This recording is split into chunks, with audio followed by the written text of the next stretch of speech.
और अब आपको इस वक्त की एक बड़ी खबर बता देते हैं। जम्मू एयरफोर्स स्टेशन में हुए धमाके से जुड़ी ये बड़ी खबर सामने आ रही है। जम्मू में मौके पर नेशनल सिक्योरिटी गार्ड्स यानी एनएसजी की टीम पहुंच गई है। इससे पहले एनआईए की टीम जांच के लिए पहुंची थी। तो इस धमाके से जुड़ी तमाम जानकारियां जुटाई जा रही हैं और इन सब के पीछे पाकिस्तान का हाथ बताया जा रहा है।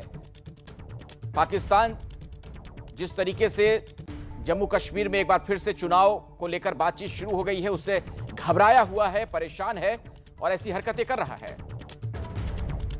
एलओसी पर सीज फायर हुए 100 दिन से ज्यादा हो चुके हैं। भले ही वहां पर शांति बनी हुई है, लेकिन भारत में अशांति फैलाने की पाकिस्तानी कोशिशें कम नहीं हुई। एक बार फिर पाकिस्तानी साजिश का पर्दाफाश हुआ। ड्रोन के जरिए जम्मू के एयरफोर्स स्टेशन पर हमला किया गया। किस तरह पाकिस्तान ने ड्रोन के जरिए परेशान करने का यह तरीका निकाला है, यह आपको दिखाते हैं। बीती रात ड्रोन से एयरफोर्स स्टेशन पर अटैक किया गया। वो लगातार ड्रोन से हथियार भारत में भेजता है। ये पिछले साल की तस्वीरें हैं, जब उसने भारी मात्रा में हथियार ड्रोन से भारत में ड्रॉप करवाए थे। और अभी 25 जून को ही बीएसएफ ने पाकिस्तान की एक और बड़ी साजिश को नाकाम कर दिया। तंगधार में अंतर्राष्ट्रीय सीमा पर घुसपैठ कराकर भारत में ड्रग्स भेज रहा था। बीएसएफ ने घुसपैठ नाकाम की, घुसपैठियों को मार गिराया, हथियार और करोड़ों के ड्रग्स जब्त कर लिए गए। इन सारी तस्वीरों को दिखाने का मकसद यह है कि भले ही पाकिस्तान एलओसी पर सीज फायर कर अपनी छवि को ठीक करने का प्रयास कर रहा हो, लेकिन दूसरी तरफ हर वो काम पाकिस्तान करता है जिससे भारत में अशांति फैलाई जा सके। इसके लिए वो ड्रोन की भी मदद ले रहा है। हमारे साथ अजय बाचलू हमारे सहयोगी इस वक्त जुड़ चुके हैं फोन लाइन पर। अजय, जो तफ्तीश आगे बढ़ रही है, बताया यह जा रहा है कि अब एनएसजी की टीम भी वहां पर पहुंच चुकी है। कुछ और जानकारी, कुछ अपडेट आपके पास अभी?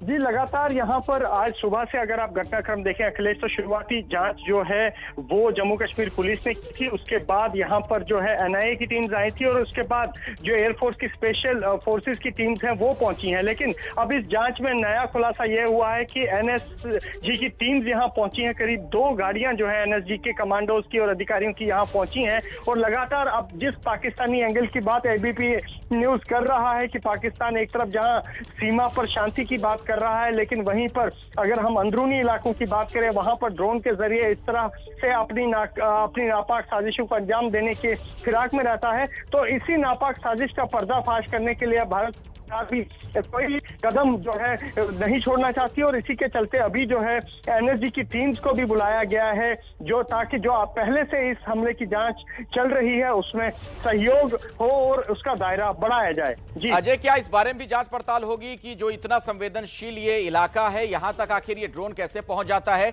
इस धमाके को कैसे अंजाम दिया जाता है? क्या सुरक्षा में कोई बड़ी चूक हुई है?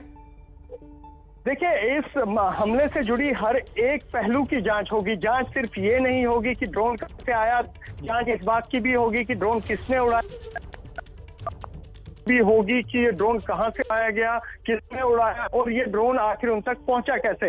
इन सब चीजों के साथ साथ इस बात की भी जांच होगी कि ये बहुत संवेदनशील और सुरक्षा से जुड़ा हुआ अहम ठिकाना है, सैन्य ठिकाना है। और यहाँ पर न केवल हवाई जहाज और हेलीकॉप्टर MH-17 हेलीकॉप्टर्स रखे गए हैं, बल्कि यहाँ पर पूरा एयर ट्रैफिक कंट्रोल का सिस्टम भी इसी जगह पर मौजूद है। तो ऐसे में इस जगह की जितनी सुरक्षा होनी चाहिए, उस सुरक्षा में सेंध कैसे लगी, ये भी अपने आप में बड़ा सवाल है, जिसकी जवाब जो है वो सुरक्षा एजेंसियां खोजेगी। इसके साथ साथ ये भी पता लगाया जाएगा कि आखिर, क्योंकि जो बात एबीपी न्यूज को सूत्रों ने बताई है उसके हिसाब से ये ड्रोन की फ्लाइंग जो है, टेक ऑफ पॉइंट जो है वो कहीं सीमा के उस पार नहीं है, बल्कि इसी एयरफोर्स स्टेशन के आसपास से कहीं ड्रोन उड़ाया गया है। तो ऐसे में वो कौन सी जगह है, कौन सा घर है, कौन सा खाली इलाका है जहां से ड्रोन उड़ाया गया, इस बात की भी तफ्तीश जो है लगातार जांच एजेंसियां करेंगी। अजय, इन सब के अलावा एक बात और कही जा रही है, जिस तरीके से अब जम्मू कश्मीर में चुनाव की बातें होने लग गई हैं,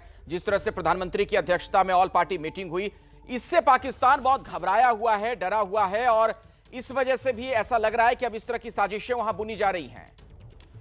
देखिए, इसमें दो चीजें हैं। पहली चीज ये है कि सिर्फ जिस तरह से पाकिस्तान आप कह रहे हैं बौखलाया हुआ है, पाकिस्तान की सबसे बड़ी बौखलाहट इस बात की भी है कि कश्मीर में जिस तरह से वो आतंक की साजिशें रच रहा है, सुरक्षा बल उन आतंक की साजिशों को सफल नहीं होने देते और पहले ही उस साजिश के अंजाम तक पहुंचने से पहले ही उनका जो है सफाया किया जाता है। आज ही अगर जम्मू की बात करूं तो आतंकी संगठन लश्कर तोयबा जम्मू में एक बड़ी हमले की साजिश में था। 5 किलो आईडी लेकर एक शख्स को जम्मू के भीड़भाड़ वाले इलाके में वो आईडी प्लांट करने को कहा गया था, लेकिन सुरक्षा बलों ने उसे भी नाकाम कर दिया। तो फ्रस्ट्रेशन ये है कि पाकिस्तान जो खून खराबा जम्मू कश्मीर में करवाना चाहता है वो हो नहीं रहा। उनके आतंकी लगातार मारे जा रहे हैं, उनके हथियार गोला बारूद पकड़े जा रहे हैं। और दूसरा, जिस तरह से भारत सरकार कश्मीर में अमन बहाली की बात कर रही है, ऑल पार्टी मीटिंग हुई, यहाँ पर जमहूरियत की जड़ें मजबूत करने की बात हो रही है, तो वो जले पे नमक छिड़क रहा है पाकिस्तान के कि एक तरफ से पाकिस्तान तो अपनी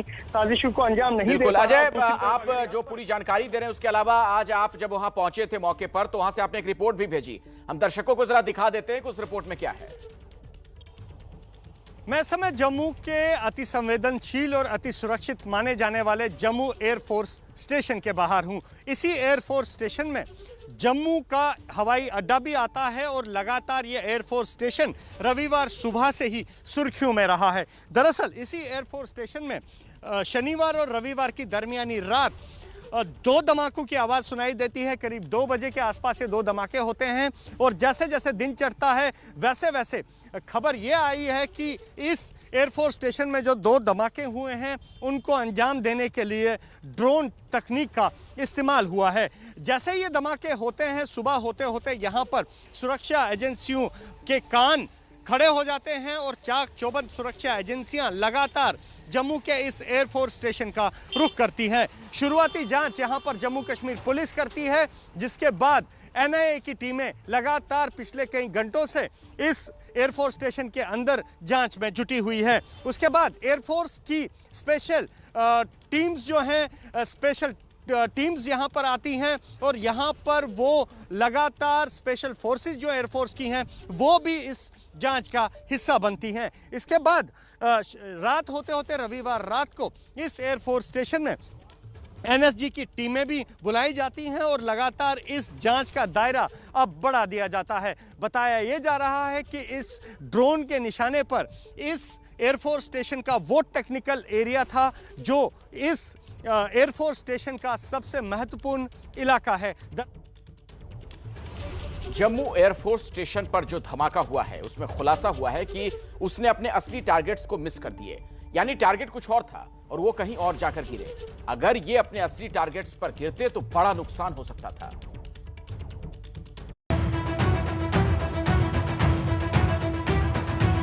जम्मू में एयरफोर्स स्टेशन पर कैसे हो गया ड्रोन से अटैक?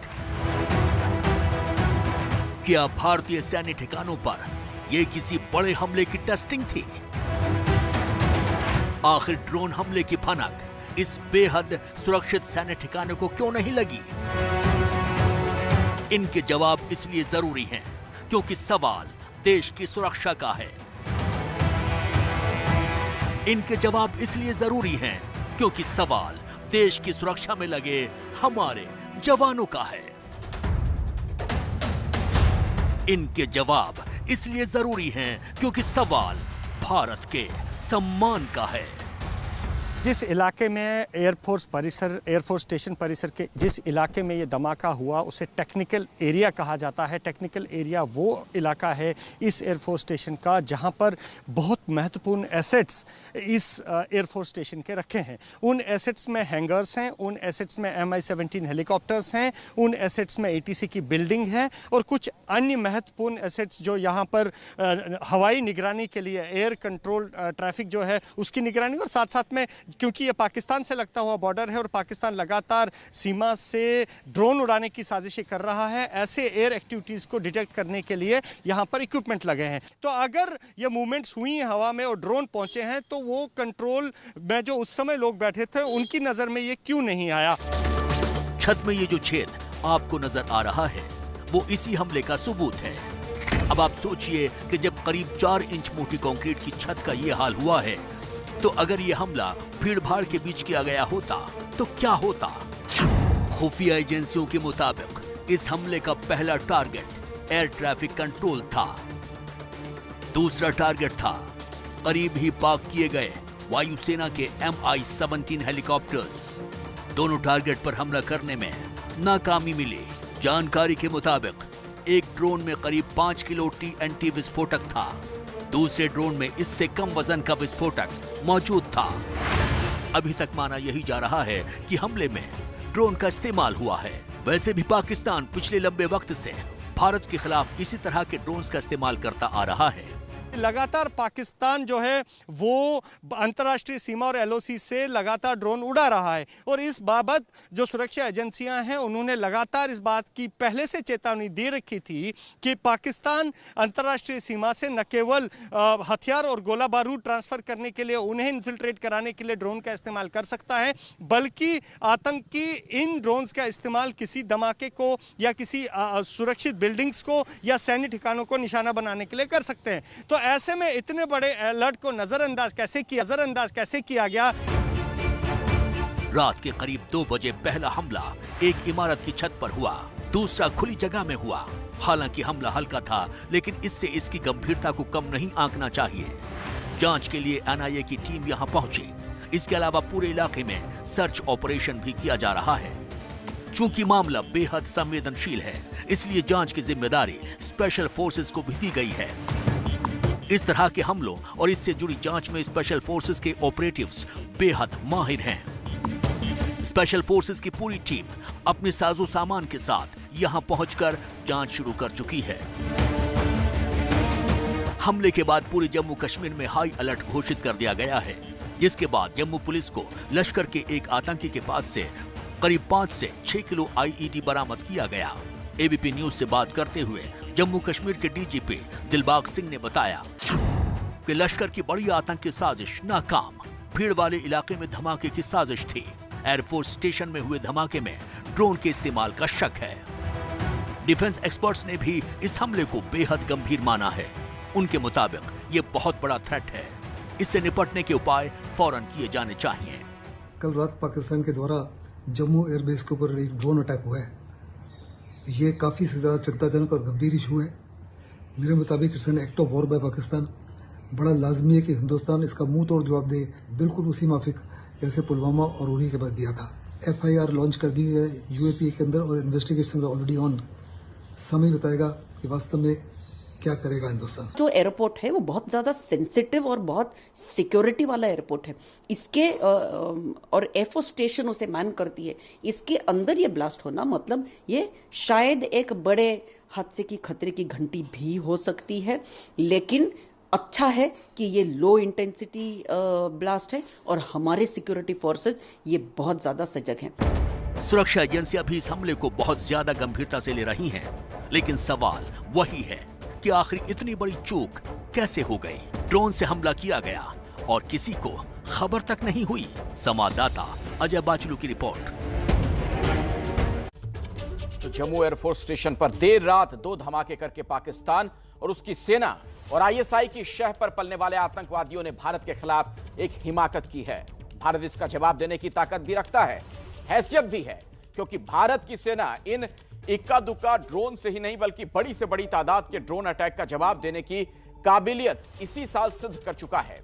भारत कैसे दे सकता है आतंकवादी या पाकिस्तानी ड्रोन अटैक का फौरन जवाब? इसे जानने के लिए आप देखिए हमारी एक खास रिपोर्ट। जो काम भारतीय सेना बालाकोट हमला या सर्जिकल स्ट्राइक के जरिए पूरा नहीं कर पाई थी, वो काम पूरा करने का मौका पाकिस्तान ने ये ड्रोन हमला कर या करवा के भारतीय सेना को दिया है। भारतीय सेना ने इसी साल 15 जनवरी को सेना दिवस के मौके पर अपनी स्वार्म ड्रोन कॉम्बैट कैपेबिलिटी का प्रदर्शन किया।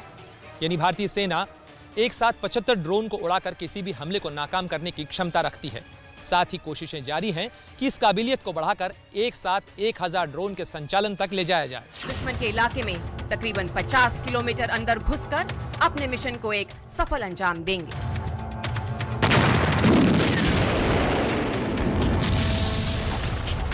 Technology is in fact steadily emerging as drone की तकनीक अब कोई अनोखी नहीं रही, लेकिन ड्रोन के जरिए दूसरे देश में जाकर इस तरह हमला करने की जुर्रत करने के पीछे निश्चित तौर पर पाकिस्तान की सेना का हाथ हो, इससे इनकार नहीं किया जा सकता।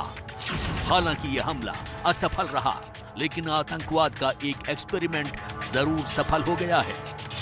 भारत इसका जवाब दे सकता है और देगा भी, बस वक्त और इशारे का इंतजार है। हमारी जो फेंसिंग है उसको पार करके ड्रोन्स आए दिन या तो ड्रग्स गिरा जाते हैं, या हथियार गिरा जाते हैं, या एमिनिशन गिरा जाते हैं। और आज ये पहली बार हुआ है कि ड्रोन्स ने बम्बों का इस्तेमाल करके, RDX का इस्तेमाल करके हमारे एक एयरबेस को निशाना बनाया है। तो ये एक बहुत बड़ी गंभीर चुनौती है। इसका जवाब कैसे दिया जाना चाहिए, इसकी तैयारी कैसे करनी चाहिए, इसके ऊपर गहन सोच विचार की जरूरत है और मेरे को पूरा भरोसा है कि इसके ऊपर सोच विचार कर लिया गया होगा। Drone swarm is now ready to execute a series of offensive missions. Bharat ने स्वार्म ड्रोन कॉम्बैट कैपेसिटी का विकास चीन की हाईटेक रणनीति का जवाब देने के लिए किया है।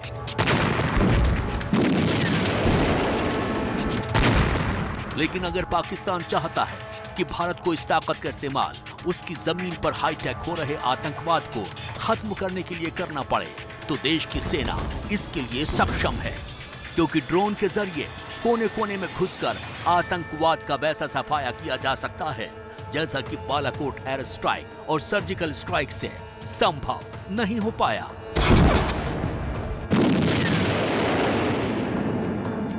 जम्मू कश्मीर में सियासी प्रक्रिया तेज हो रही है, सुरक्षा बलों की मुस्तैदी भी बढ़ी है। कोरोना का टीकाकरण जम्मू कश्मीर में तेजी से चल रहा है और ब्रेकिंग न्यूज यह है कि अभी जम्मू कश्मीर में स्कूल, कॉलेज और शिक्षण संस्थान नहीं खुलेंगे। जम्मू कश्मीर में स्कूल, कॉलेज, यूनिवर्सिटी, कोचिंग संस्थानों समेत सभी शिक्षण संस्थान 15 जुलाई तक बंद रहेंगे। ये एक अहम फैसला लिया गया है। 15 जुलाई तक सभी शिक्षण संस्थान जम्मू कश्मीर में बंद रहेंगे। स्कूल, कॉलेज और यूनिवर्सिटी भी अभी बंद रखने का फैसला लिया गया है।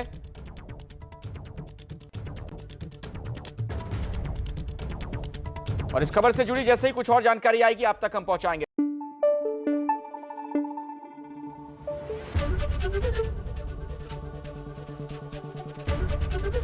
ABP न्यूज आपको रखे आगे।